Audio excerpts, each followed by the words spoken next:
Every traveler has that moment when a place calls to them not just as a destination, but as an adventure waiting to unfold.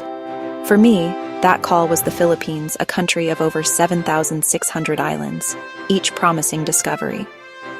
I craved more than a vacation. I wanted to connect with people whose warmth matched their legendary beaches. The idea of solo travel here was both thrilling and a little daunting, but that's where the magic happens. I'd heard about the kindness of Filipinos, their smiles and their readiness to welcome strangers as family. I pictured myself learning Tagalog, sharing meals, and hearing stories. Those unscripted moments sealed the deal.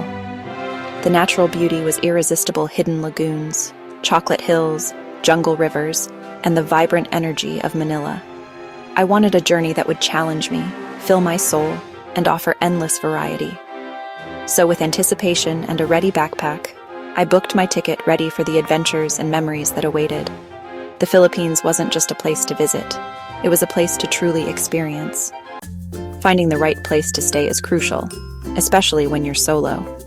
In the Philippines, I discovered you don't need to spend much for comfort and safety. I mixed boutique hotels with top-rated hostels. Each offered a unique slice of local hospitality. In Manila, Z Hostel's rooftop bar was perfect for meeting fellow travelers and enjoying city views.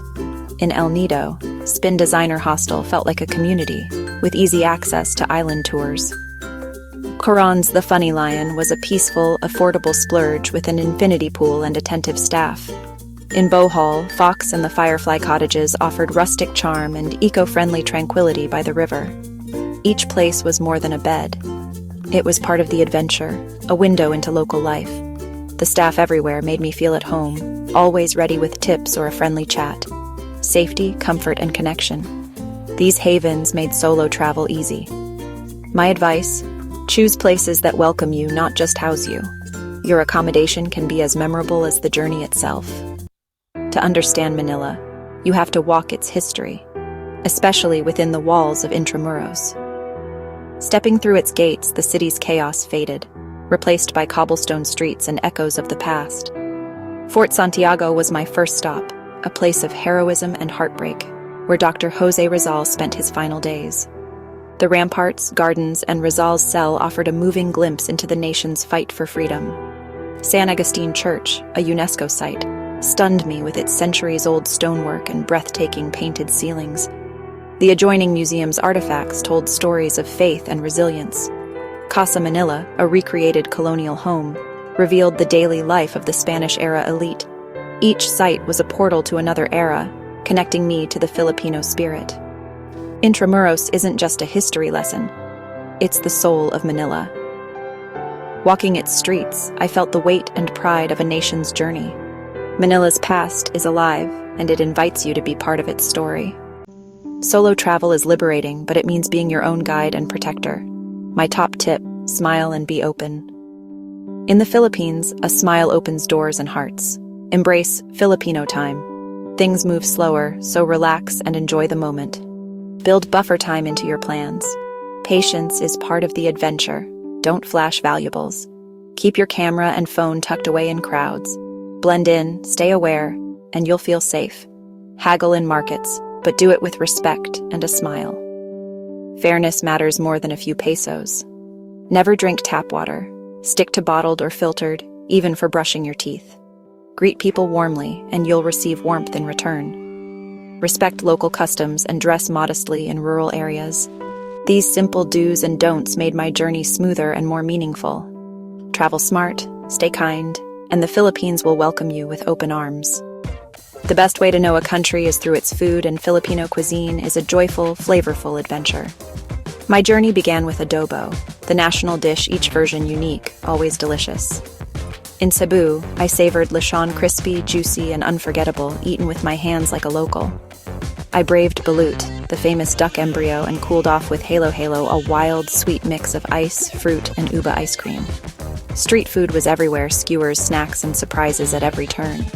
Fresh mangoes became my daily treat, truly the sweetest I've ever tasted.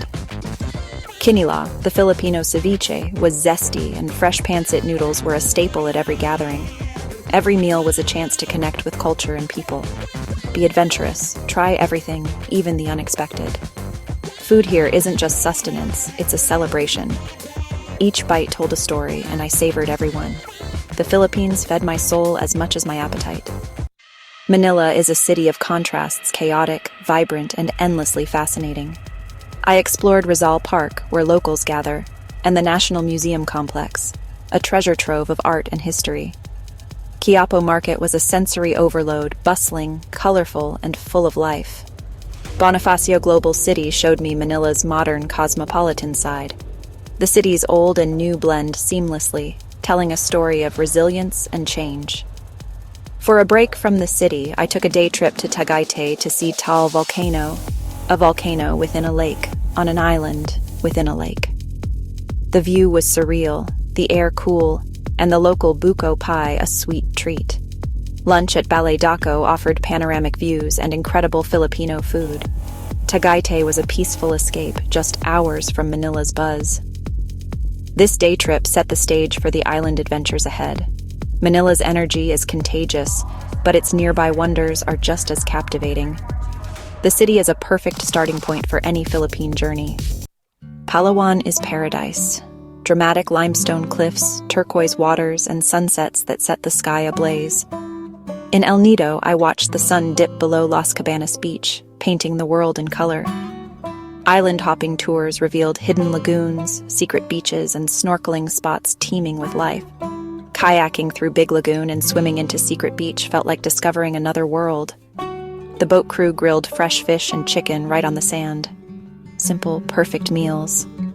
Coron, reached by scenic ferry, offered world-class wreck diving and the crystal-clear Kayangan Lake. Climbing to the viewpoint, then swimming in the lake's surreal blue water was unforgettable. Palawan's beauty is raw and untouched. Every day a new adventure. The islands are a playground for explorers and dreamers. Each moment, sunset, swim, or shared meal, felt magical. Palawan exceeded every expectation. It's a place that stays with you long after you leave. If you crave nature's wonders, this is where you'll find them. Palawan is the heart of island dreams. Bohol offered a change of pace, lush, tranquil, and full of surprises. The chocolate hills were surreal, a landscape of over 1,000 perfect cones. Visiting the Tarsier Sanctuary, I glimpsed these tiny, wide-eyed primates in their natural habitat, a privilege and a reminder of conservation's importance. A lunch cruise down the Lobak River was scenic and lively, with local music and jungle views. Bohol's countryside was peaceful, its people welcoming. Next, I ferried to Cebu City, the country's oldest city, rich in history and culture. I visited Magellan's Cross and the Basilica Minore del Santo Niño, landmarks of faith and heritage. My final adventure was in Moalboal, snorkeling with millions of sardines in a shimmering underwater ballet. The experience was mesmerizing, a perfect finale to my journey. Bohol and Cebu showed me the Philippines' diversity, from wild nature to vibrant city life. Each island had its own magic. The journey ended, but the memories lingered. The Philippines is a tapestry of wonders, each more captivating than the last. I left with a heart full of gratitude and awe. As my plane left Cebu, I looked down at the islands and felt nothing but gratitude. 14 days here changed me, through adventure, connection, and self-discovery. The Philippines isn't just beautiful, it's alive with spirit and kindness. For solo women travelers, go. You'll find safety, empowerment, and endless welcome. The warmth of the people is the country's greatest treasure. I'll never forget the taste of lechon, the silence of the Big Lagoon, or the dance of sardines in Moalboal. These moments are souvenirs of the soul. My journey was a love letter to discovery and independence. The Philippines is more than a destination. It's a feeling you carry home. Salamat, Philippines. Thank you for everything.